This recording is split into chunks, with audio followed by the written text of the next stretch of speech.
इस टॉपिक में SC/ST से खरीदी गई समस्त जमीनी किसी प्रकार की प्रॉपर्टी सारी रजिस्ट्रियाँ कैंसिल होंगी। ये कोर्ट के महत्वपूर्ण आदेश के बारे में बताएंगे। सोमन चौहान बनाम यूनियन ऑफ इंडिया के बारे में, जिसमें साथियों स्पष्ट कहा गया है और स्पष्ट प्रोविजन किया गया है कि यदि SC/ST वर्ग के व्यक्ति से कोई भी यदि मकान खरीदा गया है, कोई भी दुकान खरीदी गई है, प्लॉट खरीदा गया, कृषि की भूमि ऐसी खरीदी गई बिना परमिशन को लेके, तो उसकी रजिस्ट्रियाँ 100% कैंसिल हो जाएंगी। यदि आपने खरीद रखा है तो वो भी कैंसिल हो जाएंगी।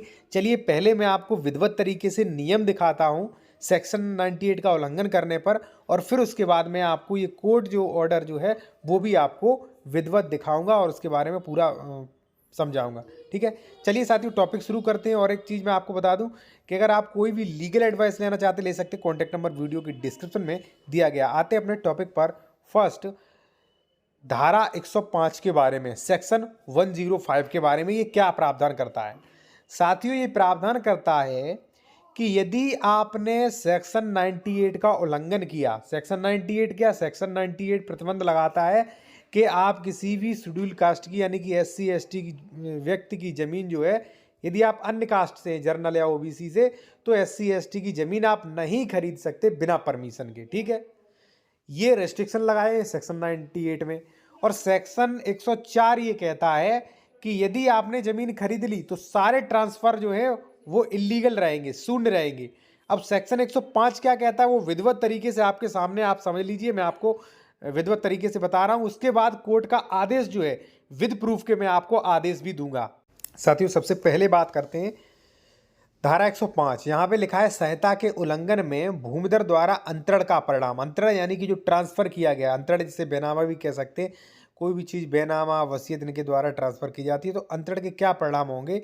जहाँ किसी भूमिदर द्वारा किसी जोत या उसके भाग, जोत यानी कि खेत या जमीन या प्लॉट भी मान लीजिए, अभी आगे आएगा जो ऑर्डर दिखाएंगे उसमें सब कुछ आ जाएगा। ठीक है, भाग में हित का अंतरण किया यानी कि अपने हितों का ट्रांसफर करना यानी कि बेनामा किया है, तो धारा 104 के अधीन शून्य हो जाए। ठीक है, वहां ऐसे अंतरण के अधीन दिनांक निम्नलिखित परिणाम होंगे। ठीक है, पहली बात, धारा 104 के अधीन शून्य हो जाएंगे। आपने परमिशन नहीं ली तो शून्य हो जाएगा और कोई भी दिक्कत नहीं, मात्र के एप्लीकेशन पे ये कार्रवाई होंगी। ठीक है, DM संज्ञान में ले ले बस। ठीक है ना, तो क्या होगा का, यहाँ पे देखिए सेक्शन A, ऐसे अंतरण यानी कि ऐसे ट्रांसफर किसी भी द्वारा ट्रांसफर किया गया है कि विषय वस्तु में सभी भारों से मुक्त होकर राज्य सरकार में निहित हो जाएगी। स्पष्ट कह रहा है कि राज्य सरकार में चली जाएगी। ठीक है, दूसरा, उस जोत या उसके भाग में विद्यमान यानी कि उसके अंदर या उसमें जो भी चीज़ें लगी हुई हैं, कोई वृक्ष है, फसलें हैं, कुएं हैं, या आपने कोई सुधार कर लिया था मिट्टी या मान लीजिए खाद डाल के, ठीक है, तो वो भी उनसे मुक्त होकर राज्य सरकार में निहित हो जाएगी। ठीक है, अब देखिए आपने मकान वगैरह, प्लॉट वगैरह पे अगर कोई निर्माण वगैरह सुधार करा लिया है वो भी हो जाएगा। ठीक है, अभी आप आने वाले, अभी देखिए आपको कोर्ट का ऑर्डर भी मिलेगा। गा जो है वो है खंड का और खंड खा यानी कि ये दोनों ऊपर वाले में विनिर्दिष्ट संपत्तियों में अंतरत और अंतरितियों का हित समाप्त हो जाएगा। सीधी बात साथियों ये है कि जिसने ज़मीन बेची है उसका भी कहानी खत्म, और जिसने ज़मीन खरीदी है उसकी भी कहानी खत्म, समाप्त हो जाएगी। ठीक है, अब गा देखिए, खंड गा के अधीन अंतरक के हित की समाप्ति किसी आसामी या उसके अधीन धारण करने वाला का भी हित समाप्त होगा। कई बार क्या होता है, बटाई वगैरह पे किसी को दे देते हैं तो उनका भी हित समाप्त हो जाएगा। ठीक है, इस धारा के उम्मन धारा 94 के अधीन किए गए सब किसी भी पट्टे पर लागू नहीं होंगे, पट्टे पर लागू नहीं होंगी। ठीक है, दूसरा, जहां कोई भी भूमि अन्य संपत्ति उपधारा 1 के अधीन राज्य सरकार में निहित हो गई है, ठीक है, राज्य सरकार में निहित हो गई, कलेक्टर के लिए ऐसी भूमि या अन्य संपत्ति का कब्जा लेना ऐसे व्यक्ति को जिसका ऐसी भूमि या संपत्ति पर अध्यासन यानी कि जिसका कब्जा हो को उसे बेदखल करने का निर्देश देगा कि भाई इसे यहाँ से हटाइए। ठीक है, जो कि विधि सम्मत होगा, जो कि लीगल होगा। इस प्रयोजन के लिए यानी इस पूरे कार्य के लिए कलेक्टर ऐसे बल का प्रयोग भी कर सकता है जो आवश्यक हो।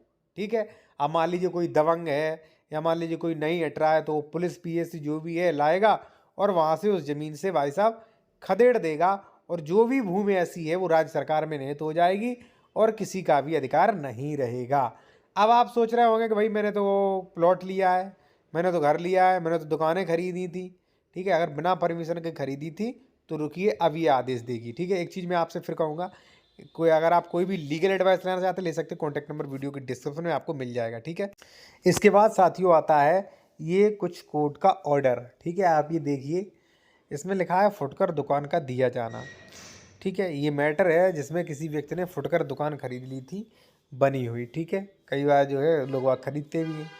और देखिए ये जो है ये यथार्थ है, ये प्रैक्टिस में है, क्योंकि हमारे पास कई लोगों के फ़ोन आते हैं कि महोदय हमने दुकान खरीदी थी, उस पर कार्रवाई हो गई, कलेक्टर के यहाँ मुकदमा चल रहा है, हम वो राज्य सरकार में निहित हो चुकी है। कई बार प्लॉट के, कई बार ज़मीन के ऐसे मामले आते रहते हैं हमारे सामने। और एक चीज़ मैंने विद प्रूफ के, विद ऑर्डर के भी ये दिया है कि लोग बाग वही सावधान हो जाएं। फुटकर दुकान का दिया जाना अनुसूचित जाति के सदस्यों द्वारा भूमि का अंतरण यानी कि भूमि का ट्रांसफर, ठीक है। फुटकर दुकान दिए जाने के लिए प्रार्थना पत्र प्रेषित किया गया। अनुसूचित जाति के सदस्य द्वारा निष्पादित पट्टा अभिलेख उसके समर्थन में प्रेषित किया गया। सक्षम अधिकारी द्वारा अनुज्ञा नहीं दी गई थी, यानी कलेक्टर द्वारा अनुज्ञा नहीं दी गई थी। फुटकर दुकान दिए जाने के लिए अंक देने के लिए पट्टे पर विचार नहीं किया गया था। प्रश्न यह है, क्या उत्तर प्रदेश जमींदारी विनाश भूमि व्यवस्था अधिनियम, जो कि अभी उत्तर प्रदेश राजस्व संहिता हो गई है, की धारा 157 का के प्रावधान केवल कृषि भूमि पर लागू होंगे, जो कि वर्तमान में 98 है।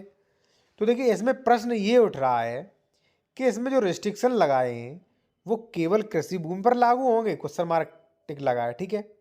यह है धारित किया गया कि धारा 157 का में यह प्रावधान नहीं किया गया, यानी कि सेक्शन 98 मान लीजिए कि वह केवल कृषि भूमि पर लागू होगा। यानी कि इस धारा में ये साथियों स्पष्ट कहीं भी नहीं किया गया है कि ये जो है ये रेस्ट्रिक्शन केवल कृषि भूमि पर लागू होंगे, प्लॉट पर नहीं होंगे, आबादी की ज़मीन पे नहीं होंगे, ठीक है। ये कहीं भी नहीं कहा है। और कहा भी जाता कि अगर ये आबादी वाली ज़मीन पे लागू होंगे फिर भी आपको 143 करानी पड़ती। तो आप तो दोनों तरफ से हार रहे जिसने भी ऐसी ज़मीन खरीदी, ठीक है। यह धारित किया गया कि 157 का में यह प्रावधान नहीं किया गया कि वह केवल कृषि भूमि पर ही लागू होगी। यह धारित किया गया कि कलेक्टर से अनुज्ञा लिए बिना पट्टा अभिलेख निष्पादित किया गया था, यानी कि कलेक्टर की कोई भी परमिशन नहीं ली थी पट्टा करवाते समय, ठीक है। इसलिए उसे ठीक ही उपेक्षित कर दिया। उपेक्षित या मान लीजिए शून्य या मान लीजिए खत्म कर दिया गया है।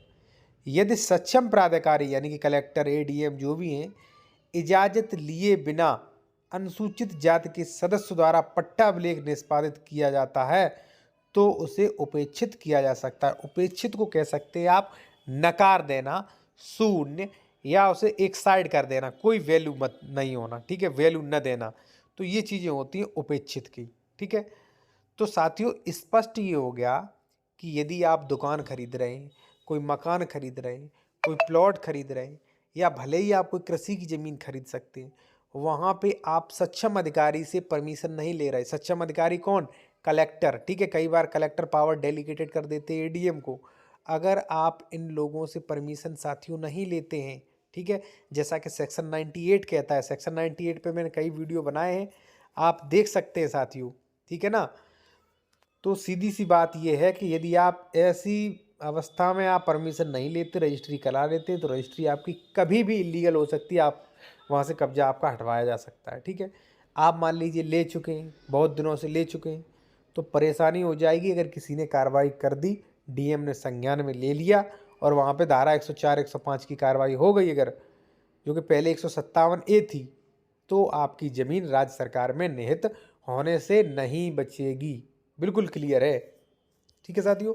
और यदि आपको वीडियो अच्छा लगा तो वीडियो को लाइक करके चैनल सब्सक्राइब करें और बेल आइकन दबा दें, जिससे आने वाले महत्वपूर्ण वीडियो के नोटिफिकेशन आपको मिल सकें। धन्यवाद साथियों।